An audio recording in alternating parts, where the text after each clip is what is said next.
Okay.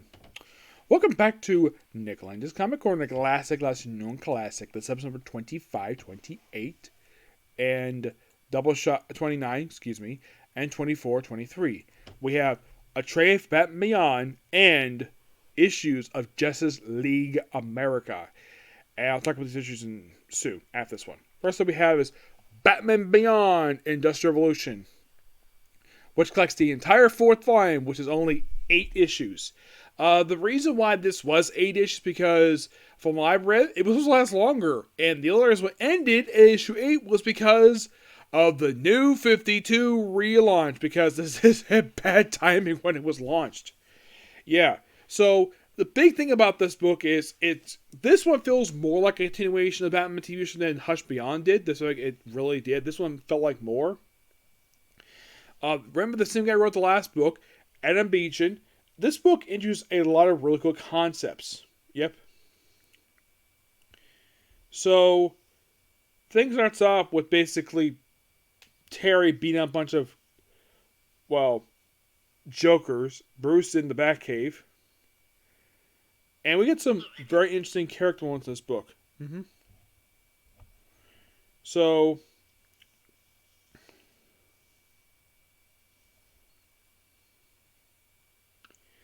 yeah, and basically in this book, Terry goes on, hangs out with Diana for a bit.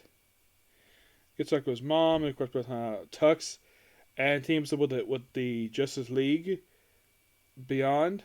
So then, of course, Beyond shows up, and they, of course, would deal with this guy, and he basically ends up fighting the Justice League. They ends up basically requesting their help, looking for, basically his brother and his mom, which only Aquagirl apparently is the only one trusting them. Yep. So, and all deals with the Matter Master. Yes. I don't remember this guy from the show. I think he must have been an old villain they introduced in this book. So, they take him on though. Yep. But at the end of this particular story thing, he does end up joining Justice League. He does have conditions. Number 1. Only call me in for big stuff. Number 2, if you're going to mention, and I say I'm busy. And 3, Gotham's off limits unless I ask for help. And Hawkgirl's like, no problem. And they say the entire Justice League, which I'm like, okay. So basically, this lineup is basically Warhawk, Micron, the Asian Green Lantern, I don't remember his name, Aquagirl, and Big Barda, who is Mr. Miracle's wife. Now, one character not here who was technically member Justice League, I think because he was on a spin-off book at the time, Superman is not here. Yeah, I don't know where he is, but he's got a Watchtower on Earth, so there's that. So, and then join Justice League.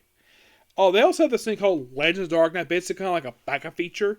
So, this next one's all about Max, aka, Terry's beautiful woman, female best friend. And, she's hanging out with Dick Grayson, who's,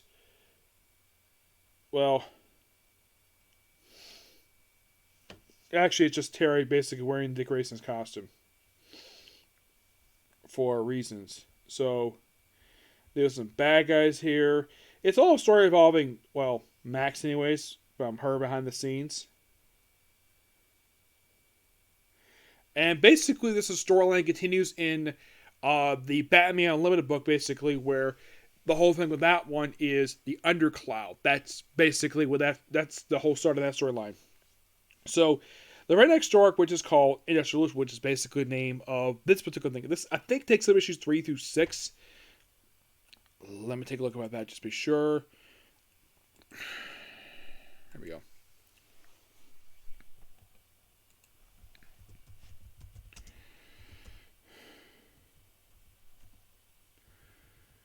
I think that 3 starts off the,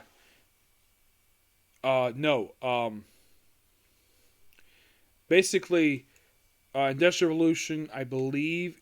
So, Legends of Dark Knight Mac, that was actually issue 4. So, it starts with issue 5. Basically, Industrial Revolution comes to issue 5. And this one has the first appearance of Doug Tan. Doug Tan is a character who will later be explored in the pages of the following book. Basically, he gets more stuff. This is just more of introducing him, mostly. That's most what this book is. is introduce him here for these few issues, but he comes back in the very next book, so don't worry about that.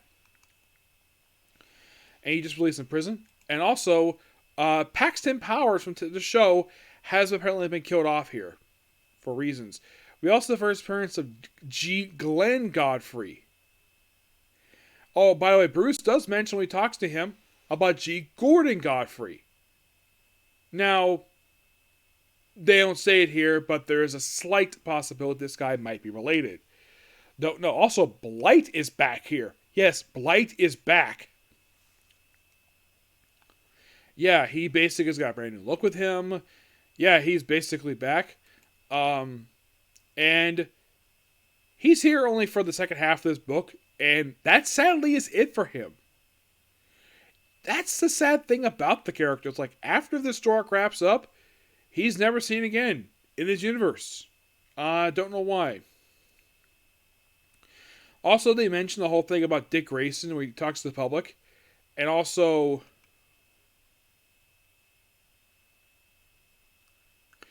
Dinah breaks up with Terry, but this gets resolved for our next book. So it's like, some stuff here is set up for the very next book. That's all a lot of this stuff is. It's like the next book, which is the Batman Limited book, which we'll talk about next video for this Comic Corner series. It's like a lot of the stuff happening in this particular arc is set up for the very next arc. That's all this book is. Also, Terry and Diana break up, but don't worry about that. So then, of course, basically something interesting happens. By issue number 7, the penultimate issue of this run, basically, with Paxton Powers gone, so Bruce Wayne uses money to buy out all the stockholders of Wayne Powers. And with that, he officially renames the company from Wayne Powers to Wayne Enterprises. For the first time in decades, it's known as Wayne Enterprises. And this is set up for more stuff in the very next book. Yeah. And you're thinking, why keep saying next book? Because that's literally what a lot of this book is. It's a lot of setup for the very next story arc. Also, issue 8, which was the last issue released of this book, they reveal something quite interesting about the character Ink. Ink, believe it or not,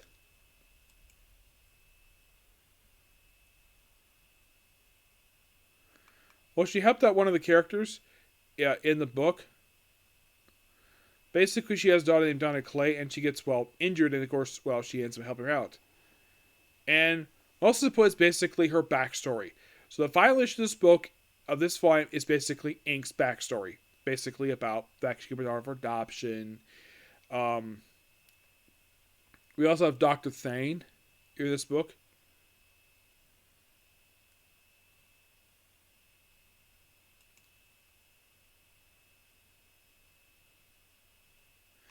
Yeah, so this is basically the same character who appeared in the last book. Yeah, so they appear here for the last issue, and that's it. Now, you might be thinking, does Ink return after this one issue? Does she return, like, right after this book wraps up? Let me give you an answer to that one. The answer is, yes, she does. She does, in fact, return. Yep, in the 2.0 book. And one issue of Batman Unlimited. But this book is fantastic. Adam Beecham did an excellent job with this book. And I'm going to give this book a 10 out of 10. It's that good. Yep. By the way, next Comic Corner I'll talk about the next trade, which is Batman Beyond 10,000 Clowns.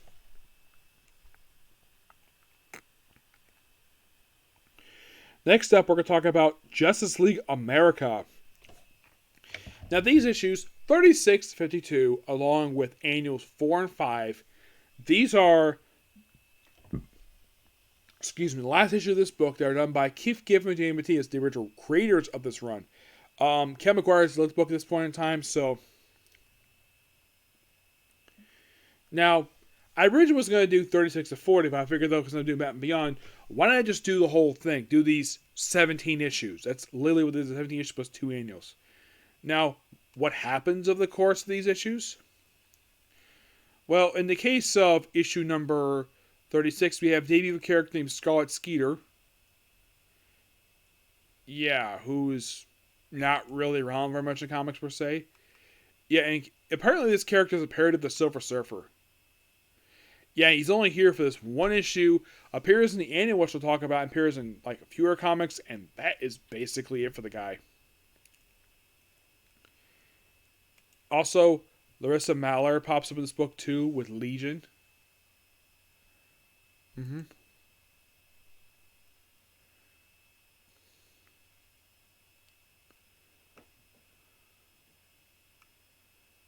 Yeah. Also, we have introduction to Mr. Nebula, who is a parody of Galactus. Yep, that's literally what this guy is. He's a parody of Galactus. Yep. Yeah, and 37 is noteworthy for this one thing only. Booster Gold quits the team. Yep, he is officially off the roster. Does it come back to the book? But the book itself is also the first appearance of Claire Montgomery. Who is Claire Montgomery, you might ask? Why, it's Max Lord's ex-wife. And simply put, this issue here was a loose backdoor pilot into the cooperative. Basically, the corporate sponsored superhero team that Booster Gold leads. He led for like one mission. Oh, it's a conglomerate. Yeah, that's most of what this book is. It is just, well, an excuse to do this spin-off book in the pages of just like quarterly. And they're here for the first issue of the book. They do appear after this, but most of them appear for the first issue in issue 8 and 12. And that's it. Yeah, it's like, okay, so we get the first appearance of this group here. They appear in issue 8 and 12, and of course they appear in the other books, and that's pretty much it. When it comes to the corporate, the collaborative, they don't really appear very much. We also have Disappear in here because Marsh Manhunter's here too, so there's that. We have the apparent death of Steel, one of them anyways. Well, this actually is this is the son of the original one. Actually, the grandson. This is the one that Jerry Conway created, and he got killed off in this issue, sadly. Yeah, he sadly got killed off. Don't know why, but that's basically what happened here. Yeah, 39 mostly put it just Marsh Manhunter versus Despero. And of course, Gypsy's back here. I mean, is this it for something else? Well, you're about to find out in the future about that one. Supposedly put Mr. Miracle is supposedly dead and he comes back. And, well, we still with the Sparrow in here.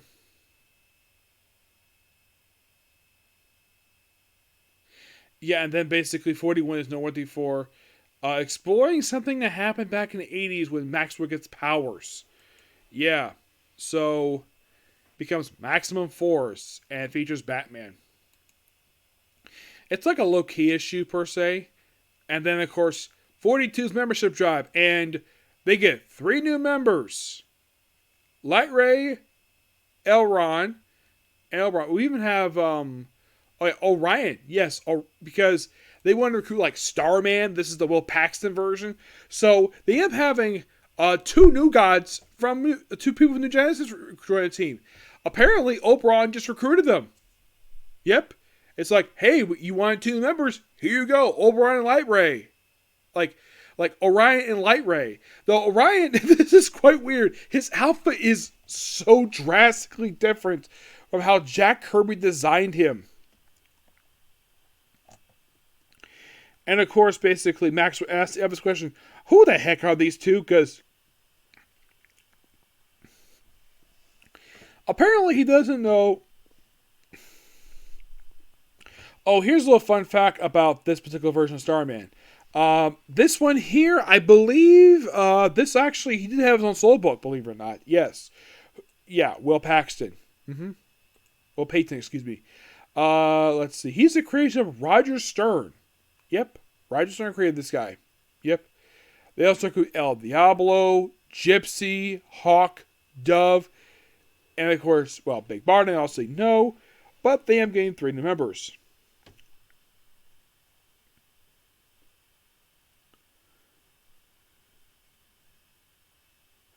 So here you go.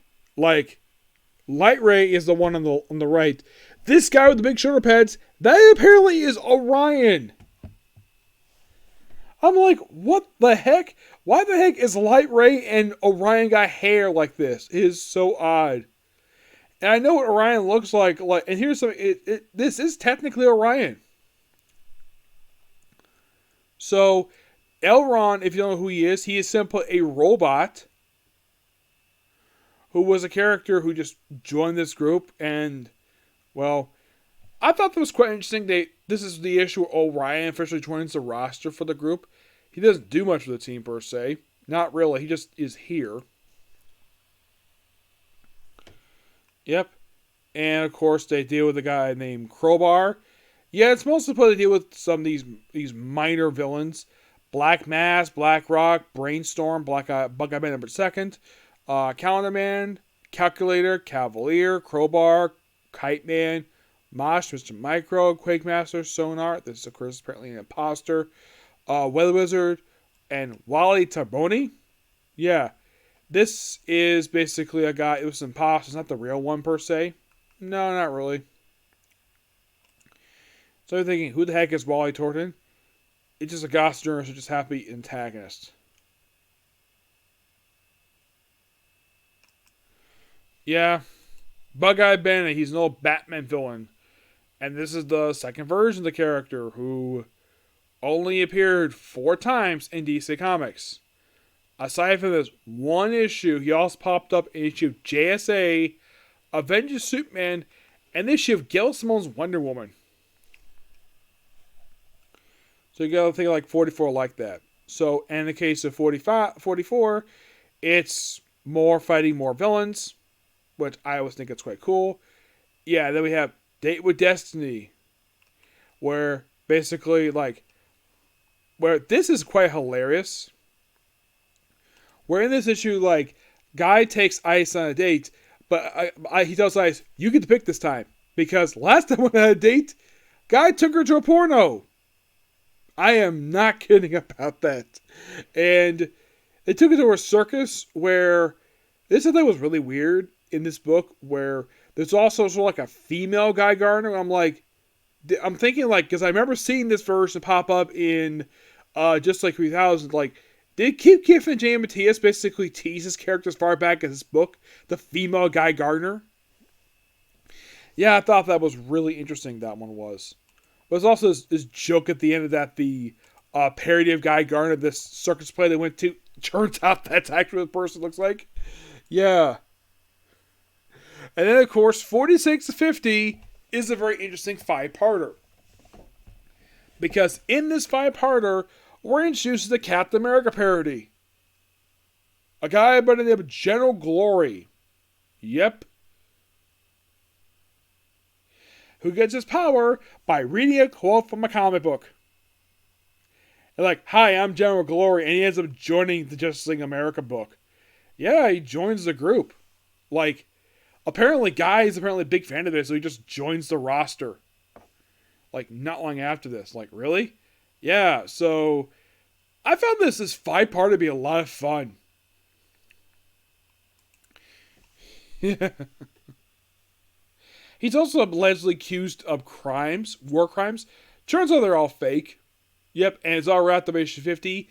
And that's for the last 2 issues of this book. Apparently Keith Giffen decided to chip in on the writing on the artwork for this book. And then basically this funny book is My Neighbor Gnort, which I thought was so funny. And then we have for issue 52. Oh, by the way, it's really issue 51. Apparently, Ted Kord has put on weight. He's wait, did my suit shrunk? No, he put on weight. So he ends up challenging Guy Gardner to a boxing match, which he loses. And the guy gets upset with Ice, and Fire takes it very serious because Ice is her is like a sister to her. So, yeah, and also we get some more funny stuff in the annuals, which I'm going to talk about those annuals right now because the annuals are hilarious. First, let's start with annual number 4, which has the debut of a one-shot group. It's okay, so the Injustice League wants to reform. Which, by the way, the Injustice League is made up of these following people: Big Sur, Clock King, Clue Master, Major Disaster, Mighty Bruce, and Multiman. Big Sur is no Flash villain. Yep. The Clock King is a Green Arrow villain. Clue Master, no Batman villain. Major Disaster is a Green Lantern villain. Mighty Bruce. Mighty Bruce is a original character in this book. And Multi-Man is an enemy of the challenge unknown. So it's like, okay, you guys want to form? Fine. We'll make you guys the Justice League Antarctica, so send them down to the bottom of the world. And they have fighting penguins, and then Max War sends a note like, Justice League International Antarctica. Never mind. So he just disbands him on the spot. I thought this was so funny. I mean, Justice League Antarctica. And Max and Marshman was like, what? Seriously, Max? Yeah, then we have the Armageddon 2001 tie-in. Which, by the way, I believe it was this very annual here, where in the book, Oberon poses the fire and she accepts, and then they have the wedding, and then Blue Beetle shows up. Ted Kord, the chubby Ted Kord, shows up basically to attempt to ruin the wedding, and then it goes nowhere. I'm like, really? Oberon just proposed to a hot woman, and like they try to have a wedding, and it just never happens. I'm like, was this a joke on the part of the writers? The fact that Fire, the beautiful Fire, tries to get married to the older Oberon. I don't know if this was a joke, but anybody can tell that basically the only reason why Fire and Ice were added to the group was for eye candy. But the thing is, Fire is definitely a good character. I enjoy Fire. I think she's great. I like the fact that she stuck with this group throughout the entire existence of the team. Yeah. Heck, even basically like when they did the super baddie stuff, that pretty much basically that she was around for that too. Which I thought that was so cool. The fact she stuck around for that. And if you're really curious, did she stick around at the very end of Justice League America when the book finally ended issue 114? Oh yeah, she stuck to the very end. She was not featured in number 4. No, she was not there, but yeah, she was regular mainstay in the book. Yep. Yeah, she's been heavily featured in comics for years. I love the character Fire. She's just really fun character. There's a joke about the Brazilian stuff, which also is something about Global Guardian. I'll talk about them in another video, but yeah. Beatriz da Costa, like, she has shown up in the current continuity, but she hasn't really done that much. Here's the comic she has appeared in. Well, her first appearance was in Justice League International Volume 3, where she was there for most of that book's run. Her most recent book was actually in the book Human Target. Where, get this, Human Target was dating Ice in the book. Yep, Ice was his lover. Yes, seriously. Yeah. Currently, Fire has a miniseries with Ice now called Fire and Ice, done by Joanna Surter and Netcha Bush, was a really fun book. I kind of like it. And basically in Smallville, and I love the fact the cover is done by the Dodsons, which is so fun. And you might be thinking, when it comes to Fire and Ice, like, is she a creation of Keith Giffen and James Diaz? No, she is not. She's a creation of E. Nelson Bridwell and Mariah Fearden. Yeah, basically, well, she made her debut when she was known as the Green Fury. Like, some of these names for the Global Guardians are so as Dr. Mist, Green Fury, who is Fire, obviously, Jack-o'-lantern, Little Mermaid. Yes, seriously, there's a character named Little Mermaid. Olympion, Rising Sun, and Seraph. That was your Global Guardians. The Global Guardians were kind of, in a way, the precursor to the Justice League International. Yeah. But I kind of wish basically Fargo more to do nowadays, aside from that mini series. Like, give her. I'm not saying give her a solo book per se, but I think the team book is good with her at Ice and Smallville. Like, make that an ongoing series, not that one basic. Just give them give these two a team up ongoing series because I love these two characters. Yes, and when it comes to Thing International, these two are always associated with them. Yep, but these issues are a lot of fun. I love them. I give these issues a 10 out of 10. Jane and Matthias, if you're watching this, I love these issues of Justice League America. These are so fun. And the very next Comic Corner we're discussing, I'll be discussing the Batman Beyond trade I have, plus Justice League Europe, the issues that came up before. Now, there's a reason why. Excuse me. I review these issues right now because, well, there's a crossover coming. I really want to get to that crossover soon. Okay? Next video. Bye.